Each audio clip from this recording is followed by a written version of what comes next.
Europe has its European Court of Human Rights, and it's beginning to come under challenge. But what really caught my eye was the French Interior Minister, Gerald Darmanin, and he has said France will deport foreigners without waiting for the European Court of Human Rights to hear their appeal. Could the French simply just defy this court in their own country of Strasbourg? Or is this just political sort of baton waving? In a move sparking heated debates, French senators have initiated discussions on a proposed immigration bill aimed at fortifying the country's immigration laws. While French Interior Minister Gerald Darmanin asserts that the legislation is about taking a firm stance on immigration, advocacy groups argue that it could jeopardize the rights of asylum seekers and migrants.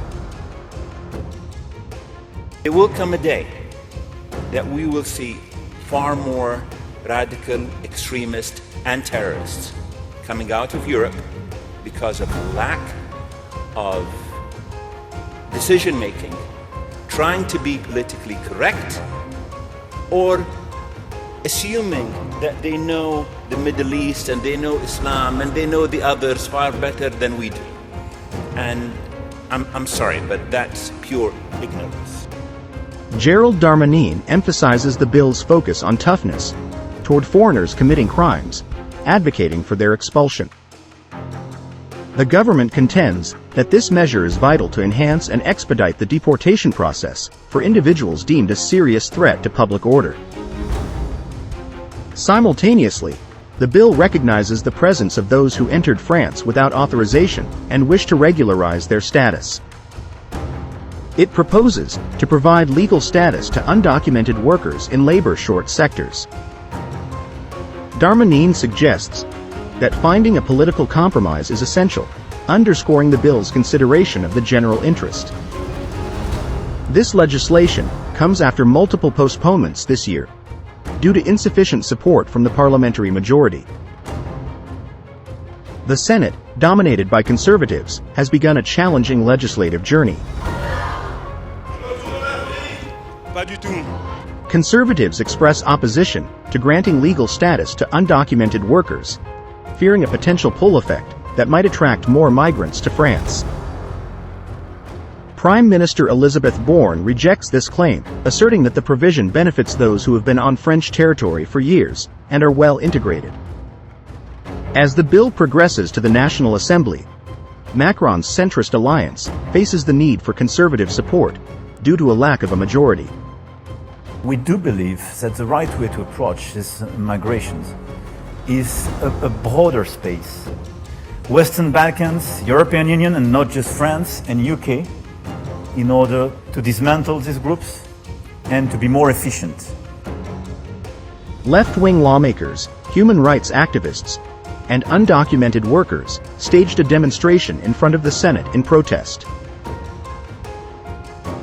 Numerous non-governmental organizations, including Human Rights Watch and the Human Rights League, criticized the bill, considering it a threat to migrants' rights.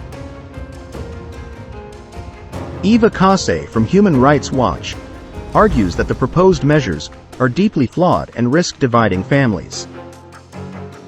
The Human Rights League characterizes the law as rooted in repressive views, dehumanizing migrants and reducing them to potential labor with only precarious regularization offers. Amnesty International France joins the chorus of criticism, viewing the bill as potentially undermining the rights of people living in exile.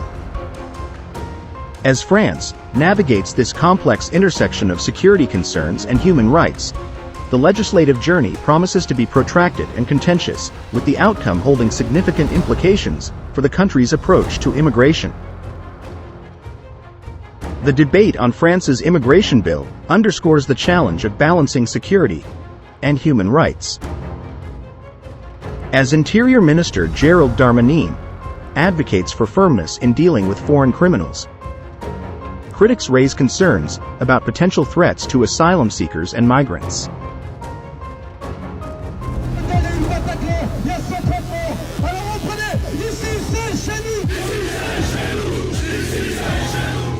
This legislative journey promises heated discussions, with far-reaching implications for France's immigration approach. If you found this overview insightful, please consider liking, subscribing for updates, and sharing your thoughts. Your engagement contributes to shaping the future of immigration policies. Stay informed, stay engaged, and let your voice be heard.